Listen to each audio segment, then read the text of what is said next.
আসসালামু আলাইকুম প্রিয় দর্শক শ্রোতা দেশ বন্ধুদের পক্ষ থেকে সবাইকে স্বাগত জানাচ্ছি আজকের আলোচনায়। আজকে আলোচনা করব বাংলাদেশের বর্তমান পরিস্থিতি নিয়ে। বর্তমানে বাংলাদেশের যে অবস্থা যাচ্ছে বিশেষ করে ঢাকাতে, তাতে আমরা কি ধরে নেব যে বাংলাদেশে কি জরুরি অবস্থা জারি করতে হবে নাকি সামরিক শাসন? এই যে একটা পরিস্থিতি এখন যাচ্ছে, দেখেন দেখেন প্রতিটা সেক্টরে কিন্তু আন্দোলন, সহিংসতা, রাস্তা ব্লক করে দেওয়া, এরকম কিন্তু কর্মকাণ্ড চলতেছে প্রতিনিয়ত। আর এগুলো কারা করতেছেন, কি উদ্দেশ্যে করতেছেন, সেটা কিন্তু বাংলাদেশের সরকারের অবশ্যই অবগত থাকার কথা। তো সেই বিষয়গুলো নিয়ে আজকে একটা কথা বলবো, সেটা হলো যে দেখেন গত কিছুদিন ধরে দেখা গেছে যে অটোরিকশা চালিত যে গাড়িগুলো ছিল বা রিক্সার মধ্যে যারা মোটর লাগিয়ে তারপরে সেগুলো চালাচ্ছেন, সেগুলো হাইকোর্টের নির্দেশে বন্ধ করে দেওয়ার কথা বলা হয়েছে। তারপরে সেখান থেকেও কিন্তু একটা আন্দোলন শুরু হয়। সে আন্দোলনটা কিন্তু প্রতিনিয়ত চলতেছে। বিশেষ করে মহাখালীতে যে সড়ক অবরোধ করা হয়েছে, তারপরে পর্যায়ক্রমে অনেকগুলো আন্দোলন এভাবে সৃষ্টি হয়। তারপরে দেখেন যে এই যে কলেজে বা ভার্সিটিগুলোতে কিন্তু আন্দোলন হচ্ছে প্রতিনিয়ত। সামান্য কোনো ইস্যু নিয়ে কিন্তু ছাত্ররা রাস্তা নেমে যাচ্ছেন। যেমন ধরেন আপনার এই মোল্লা কলেজ এবং কবি নজরুল কলেজ এবং সরওয়ার্দী কলেজ, এই তিনটা কলেজে গতকালকেও দেখা গেছে যে বেশ সহিংসতা বা বেশ পাল্টা দেওয়া হয়েছে। এখন এরই মধ্যে আরেকটা সংগঠন, যে সংগঠনটার মূল উদ্দেশ্য হলো যে সংগঠনটার নেতৃত্ব দিচ্ছেন মোস্তফা আমিন এক লোক নামে একটা লোক, যে সংগঠনের মূল উদ্দেশ্য হলো যে সরকারিভাবে কোনো জামানত ছাড়া, কোনো সুদ ছাড়া 1 লাখ থেকে 1 কোটি টাকা পর্যন্ত জনগণকে ঋণ দিতে হবে। এটা তার মূল একটা স্লোগান নিয়ে একটা সংগঠন তারা আন্দোলন করতেছেন। এবং এই আন্দোলন করতে গিয়ে তারা দেখা গেছে যে গ্রামগঞ্জ থেকে সাধারণ অশিক্ষিত অনেক মানুষদেরকে নিয়ে এসছেন এবং প্ররোচনা দিয়ে নিয়ে এসছেন যে যে বাংলাদেশে যে এখন যে অবস্থা আছে তাতে তারা লোন নেবেন সরকারের কাছ থেকে। আর এই লোনটা দিবেন, এমনও শোনা যাচ্ছে যে এই লোনটা দিবেন ডক্টর মোহাম্মদ ইউনূসের ব্যাংক, গ্রামীণ ব্যাংক থেকে। এরকম একটা মিথ্যা তথ্য দিয়ে তাদেরকে তাদেরকে কয়েক হাজার মানুষকে নিয়ে এসছেন। এবং দেখেন আরেকটা জিনিস, আপনি পর্যায়ক্রমে একটার পর একটা কিন্তু লেগেই আছে। প্রথম আলোর যে প্রধান কার্যালয় ছিল, ডেইলি স্টারের যে কার্যালয় ছিল, সেগুলো অবরোধ করা, সেখানে আন্দোলন করা, ভাঙচুর করা, তার প্রেক্ষিতে আজকে কিন্তু আবার শাহবাগ থেকে লং মার্চ চালু করেছেন যে এই প্রথম আলো তারা করতেছেন, তারা কারণ বাজার পর্যন্ত আসবেন। এই বিষয়টা দেখেন বাংলাদেশের প্রত্যেকটা ইস্যু, কয়টা ইস্যুর কথা বললাম। একটা হলো অটোরিকশা যে ইয়েটা আছে, ওইটা যে হাইকোর্টের যে নির্দেশ ছিল সেটার প্রেক্ষিতে অবরোধ কর্মসূচি ছিল।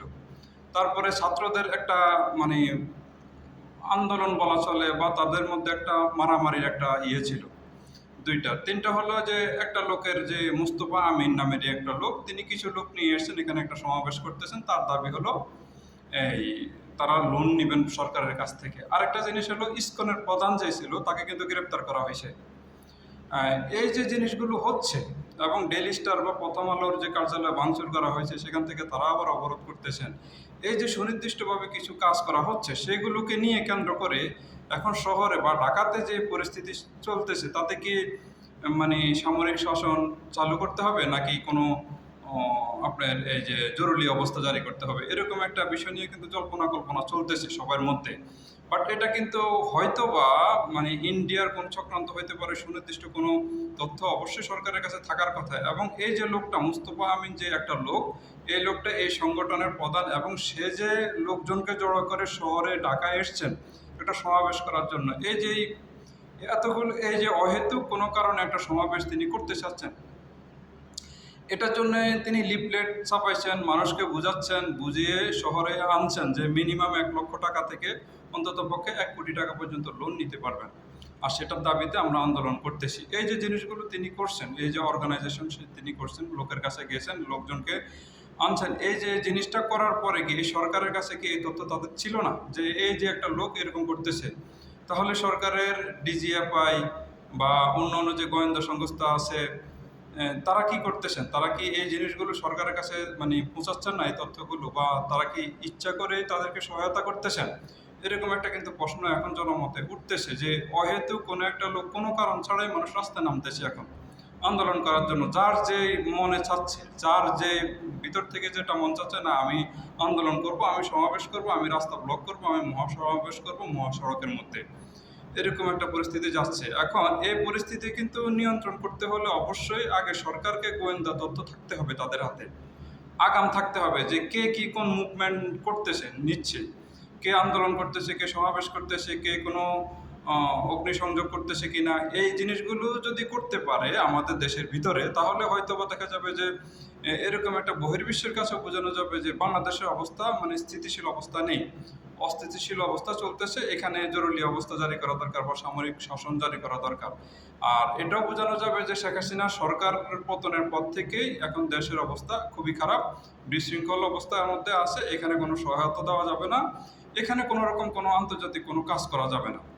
হ্যাঁ, এরকম একটা পরিস্থিতি কিন্তু তারা মানে করার চেষ্টা করতেছে। আর এটার মূল হোতা হয়তো বা হইতে পারে যে ভারত, যেটা কিন্তু ধারণা করা হচ্ছে ইতিমধ্যে যে না হয়তো বা তাদের ইন্ধনেই কিছু কিছু কাজ কিন্তু হচ্ছে, এরকম একটা কথা বলা যাচ্ছে। বাট আরেকটা জিনিস কিন্তু এটা কিন্তু অসত্য কোনো কথা না যে ভারত চাচ্ছে না যে বাংলাদেশে একটা স্থিতিশীলতা আসুক, বাংলাদেশের মানুষ আওয়ামী লীগের আমলে যেমনটা ছিল তার থেকে একটু বেটার থাকুক, সব কিছু সব দিক থেকে যেন একটু ভালো থাকতে পারে, সেরকমটা কিন্তু তারা মোটেই চাচ্ছে না। কারণ তারা চাচ্ছে যে আবার তাদের সরকারকে তারা ক্ষমতায় বসাতে। এই জন্যই তারা এখন কিন্তু আমাদের দেশ নিয়েও কিন্তু খুব বেশি মানে মাথা ব্যথা তাদের, যে দেশের অবস্থা যদি শান্তি যদি ফিরে আসে তাহলে তাদের কিন্তু ভাবমূর্তি নষ্ট হবে। বিশেষ করে দেখেন পাকিস্তান থেকে যে জাহাজটার মাধ্যমে বাণিজ্যিক যে লেনদেন বা বাণিজ্যিক যে একটা সম্পর্ক পাকিস্তানের সাথে সরাসরি শুরু হয়েছে, এটা নিয়ে কিন্তু তাদের বিশেষ মানে খুব উদ্বিগ্ন, তারা খুব চিন্তিত এই বিষয়টা নিয়ে যে কিভাবে সম্ভব, কেন করলো, কি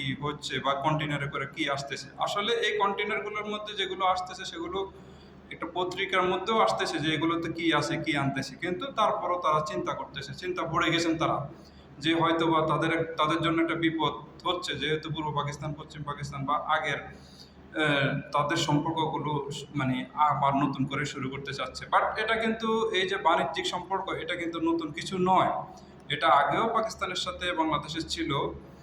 তো সেটা কিন্তু আওয়ামী লীগের আমলে কিছুটা কমেছে। বাট আমরা যেভাবে আগে তাদের সাথে বাণিজ্য করতাম সেটা হলো অন্য একটা রুটে সেটা করতাম, বা আমরা এই যে বাণিজ্য করতো সেটা হলো পাকিস্তান থেকে হয়তো সেটা শ্রীলঙ্কা, কলম্বো যেখানে তাদের পোর্ট আছে সেখানে যাইতো শ্রীলঙ্কার মধ্যে, বা সিঙ্গাপুরে যাইতো, সেখান থেকে সেই কন্টেনার অন্য একটা জাহাজে করে আবার বাংলাদেশে আসতো এই মালামালগুলো। বাট তাতে তাতে কিন্তু কোনো অসুবিধা ছিল না। এখন যখন সরাসরি বাংলাদেশের সাথে পাকিস্তানের জাহাজের মাধ্যমে বাণিজ্যিক যে লেনদেন শুরু হচ্ছে বা সেটা হচ্ছে, তাতে কিন্তু পাকিস্তান বা এটার মূল কারণ, এটা একটা জিনিস আমার আমার মনে হয় যে এটা সত্যি, যে যদি পাকিস্তান থেকে আমাদের অনেক পণ্য, আমাদের অনেক দৈনন্দিন জিনিসপত্র যদি আনা হয়, তাহলে দেখা যাবে যে বাংলাদেশ ইন্ডিয়ার উপর থেকে মানে নির্ভরশীলতা কমিয়ে অন্য অন্য দেশের উপর নির্ভরশীল হবে। তাতে কিন্তু ইন্ডিয়া যে চাপটা আমাদেরকে দিতে পারতো সেটা কিন্তু দিতে পারবে না, এবং তাদের অর্থনৈতিকভাবে ব্যাপক ক্ষয়ক্ষতি হবে। এটা কিন্তু আমরা অনুমান করতে পারি সহজে, এটা সাধারণ একটা মানুষও সেটা অনুমান করতে পারে। তাদের যে বাণিজ্য বাংলাদেশের সাথে আছে সেটা ব্যাপকভাবে ক্ষয়ক্ষতি হবে, এবং তারা যেভাবে আমাদেরকে মানে একটা ইয়ের মধ্যে রাখতে পারতো, যে হুমকি দিতে পারতো যে কোনো সময় আমরা এটা বন্ধ করে দেবো, ওটা বন্ধ করে দেবো, তোমরা আমাদের কথা না শুনলে, বা যে কোনো সময় একটা যে কোনো জিনিসের দাম মানে এটা আমরা আগেও দেখেছি যে পেঁয়াজের দাম হুট করে তারা বাড়াচ্ছে, এবং দেখা যাচ্ছে এটার কারণে বাংলাদেশেও একটা অস্থিতিশীলতা সৃষ্টি হয় বাংলাদেশের বাজারের মধ্যেও। সো এই দিকগুলো খেয়াল রেখে বাংলাদেশ যেভাবে এগোচ্ছে আমি মনে করি সঠিক পথে এগোচ্ছে, এবং সরকার বাংলাদেশের অভ্যন্তরে যে জিনিসগুলো হচ্ছে সেগুলোকে মোকাবেলা করতে হবে সঠিকভাবে, তাহলেই বোঝা যাবে যে এই সরকার সফলভাবে এগিয়ে যাচ্ছে, এবং তারা সামনের দিনগুলোতে সংস্কার কাজ করতে পারবে। আদারওয়াইজ মানুষের মধ্যে কিন্তু একটা শঙ্কা তৈরি হবে যে না, বাংলাদেশের সরকার এখন যে সহিংসতা আছে তারাই নিয়ন্ত্রণ করতে পারতেছে না, তাহলে তারা কি সংস্কার করবে, তারা কি কি কাজ করবে। আরেকটা জিনিস বলবো যে এই যে জিনিসগুলো সংস্কার কাজ করবে এটা লম্বা সময়ের দরকার, বা এটা নিয়ে অনেক বিতর্ক আছে, অনেক রাজনৈতিক দলের মধ্যেও আছে মত ভেদাভেদ আছে। বাট এটার আগেও একটা কাজ করা আমাদের জন্য, আমাদের এই সরকারের জন্য খুবই জরুরি হয়ে পড়েছে, সেটা হলো জনসাধারণের জন্য যে নিত্য প্রয়োজনীয় জিনিসগুলো আছে, দ্রব্যমূল্যের দাম, সেটা কিন্তু অবশ্যই তাদের নাগালের বাইরে চলে গেছে। এখন সেটাকে অবশ্যই নিয়ন্ত্রণ করতে হবে। সেটা যদি সরকারকে ভর্তুকি দিতে হবে। পেটে ভাত না থাকলে মানুষ আপনার জন্য আপনি সংস্কার কাজ করবেন সেটাকে কখনোই ভালোভাবে দেখবে না, বা দেশে অরাজকতা কিন্তু সৃষ্টি হবে।